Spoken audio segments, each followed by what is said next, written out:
Então, essa pessoa não veio a resistir à tentação do inimigo e veio cair no laço do diabo, aceitando as ofertas de Satanás, que desceu na vida dele ou na vida dela, ou seja, do cidadão, da cidadã, do moço, da moça, e que veio fazendo. O diabo resistindo, a pessoa não veio a resistir à tentação do inimigo.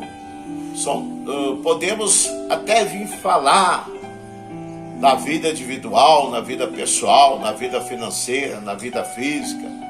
São coisas que levou a ele vir desobedecer o decreto de Deus, desobedecer a lei de Deus, vir desobedecer o estatuto de Deus. Fez como Adão e Eva. Ele fez como Lúcifer, que foi criação de Deus, foi o anjo, foi o maior levita, mas ele tentou tomar o reino, a justiça, e Deus olhando e vendo, Deus expulsou Adão e Eva, colocou no jardim do Éden, decretou que ele não comesse da semente do fruto daquela árvore. Mas o diabo, olhando e vendo como atentador, porque ele é espírito maligno, ele levou que eles viessem a cometer esse erro. Mas em falta dos dois, quando Deus olhou do céu, que Deus ele viu, Deus levantou imediatamente o filho dele, o Messias. E Jesus foi fiel e submisso até o final, até o último momento da sua vida. É isso que nós temos que vê-lo, temos que saber, vir saber e ter o dom de consciência. Nós temos que ter uma mente de Cristo, não deixar o diabo, no momento como esse, no momento oportuno, vir em forma de anjo de luz. É como tem acontecido. O diabo, ele tem usado pessoas que é dono do capital, que tem a melhor economia, o melhor capital, o melhor investimento, e que ele é capaz até de vir, o diabo usar ele como canal de maldição, para colocar mediante a sua vida, para poder desanimá-lo, e através daquilo que você não teve, que você não veio a ter, essa oportunidade, quando você começa a ter, aí você começa a abandonar as coisas de Deus, começa a focar nas coisas da carne.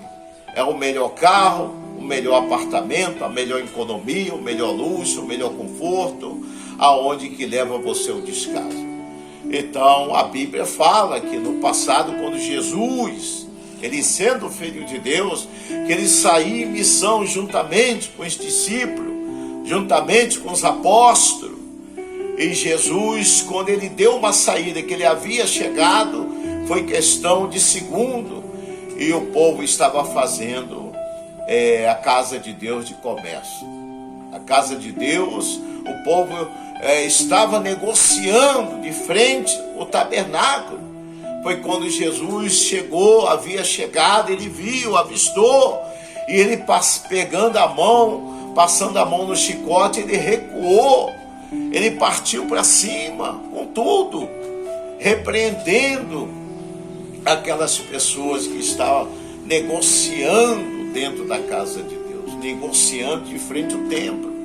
Então no dia de hoje nós podemos vê-lo, que o povo não está se conformando com as ofertas, com o dízimo, alçada, porque a Bíblia sabe que a vida nossa tem sido difícil, a minha vida, a sua vida, a nossa vida, a vida de todos nós que vivemos do salário mínimo. Não tem como você dar a sua casa, seu carro, se você ganhou, se foi Deus que te deu através do seu sacrifício. Então você tem que manter, você tem que levantar a mão para o céu, você tem que conservar as coisas que Deus te deu. Foi sua casa, seu carro e a sua economia. O seu dever como cristão é manter, ser fiel no dízimo, nas ofertas, porque Malaquias, vem falando sobre a oferta, os dizimistas, os ofertantes, lá em Malaquias 3:10, que nós podemos vê-lo, podemos ler, vir saber, entender aquilo que Deus quer fazer. Levai o vosso dízimo à casa do tesouro, para que haja alimentação abundantemente. Depois disso, fazei prova do Senhor nosso Deus. Então, quando você é fiel, é dizimista, no dízimo, nas ofertas, alçada, Deus ele olha, Deus ele vê, porque nós temos despesa a pagar. Nós temos que, o pastor tem que, nós temos que manter o salário do pastor. O salário do pastor é um salário mínimo. Do jeito que você vive do pouco, o pastor também tem que viver do pouco. É viver do salário mínimo, não além do salário mínimo. Tem pastor que é taxado de 2, 3, 4, 5, 6, 10 salários mínimos. E muitas vezes tem um irmão que ganha um salário mínimo. Então, ele se sente humilhado, lesado, e não tem nada. É aonde que muitas vezes aquela pessoa vive do pouco. E Deus, ele olha, ele vê, ele multiplica aquele pouco no muito. É isso que Deus quer fazer, é isso que Deus tem feito. Você ser fiel naquilo que você ganha, é no pouco. E no pouco Deus ele vai te colocar no muito. Ele vai abençoar a sua despensa, não deixando faltar o conteúdo, o feijão, o óleo, o açúcar, o café e o arroz. Deus ele não vai deixar faltar nada na despensa. Deus ele não vai deixar faltar o pão na sua mesa. Deus ele não vai deixar você passar fome, sede.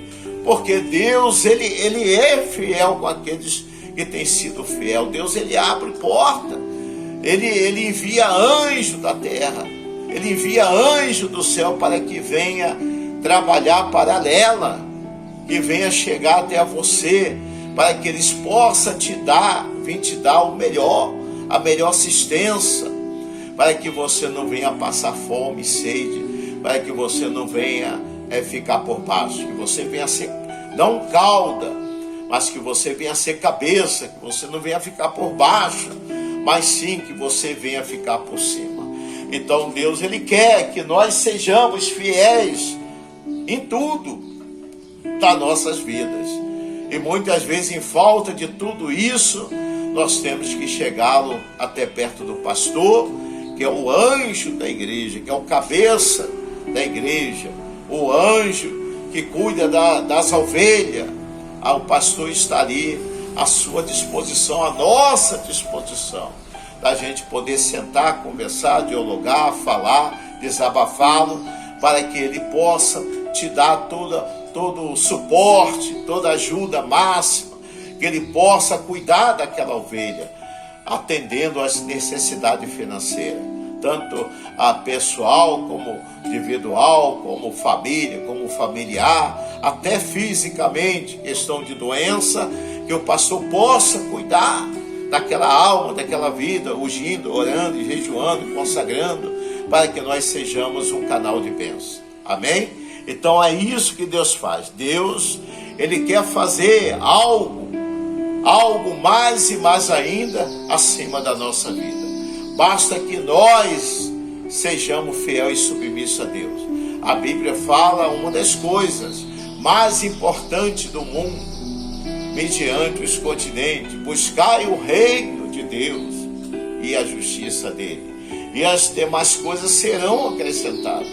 Então nós temos que buscar o reino, a justiça, orando, jejuando, consagrando, joelhos no pó da terra, rosto no pó da terra, buscando a face de Deus, para fortalecer a nossa alma, a nossa vida no mundo espiritual, para que Deus possa vir revelar aquilo que vem acontecendo mediante a nossa vida, que nós sejamos fiel, submisso a Deus, acima de todos, acima de tudo, para que o diabo não venha se manifestar em forma de anjo de luz para poder derrubá-lo, desfalecê-lo, desanimá-lo, mas que nós venhamos ter essa visão comer na mão de Deus, sentar na mesa do rei, vir comer do melhor, calçar do melhor e desfrutar do melhor dessa terra. Amém? Tudo isso Deus ele nos propõe. A vida eterna, aonde não vai haver dor, lamento, sofrimento. Quando a gente em vida ou em morte, quando Deus chamar, a gente vai poder dar o reino e a justiça de Deus. Amém? Essa que é a melhor riqueza, porque não adianta a gente preocupar com riqueza, fortuna, economia. Não adianta A ou B ou C. Tudo isso vai ficar, vai se acabar. Se vir uma chuva de granito, se vir uma tempestade, acaba com a cidade, mata milhões de pessoas. Aonde que essa pessoa acaba morrendo, e a alma e a vida que restou, que vai ter que retornar a Deus. Então, tudo aquilo que Deus deu, vai ter que retornar ao reino de Deus e à justiça de Deus. Porque Jesus, ele subiu, ressuscitou diante os mortos. Ele vai vir buscar um povo lavado e remido pelo sangue e pelo nome dele. Aonde ele vai vir como juiz, como advogado, como defensor da justiça, julgando a causa de todos nós. Não vai passar nada em vão, meu amigo. Todos nós vamos ser julgados pela lei de Deus. Então, basta que nós reconciliamos, se batizamos, aceitando, renunciando, obedecendo, andando na luz, para que nós venhamos ser usados por Deus, que nós venhamos ser um canal de bênção, que nós venhamos estar por cima, não por baixo, que nós venhamos ser um porta-voz de Deus, levando os conhecimentos da Bíblia nos continentes. Então você, meu amigo, minha amiga, de longe ou de perto, você que está aí no seu país, na sua cidade, no seu estado, na sua casa, mediante a sua família, é você mesmo, irmão, irmã, é você pai, mãe, é você rapaz, você moça, aproveita essa oportunidade dessa vida. A partir de hoje, tome a decisão, venha tomar a decisão hoje, não depois, porque o depois pode ser tarde. Eu conheço pessoas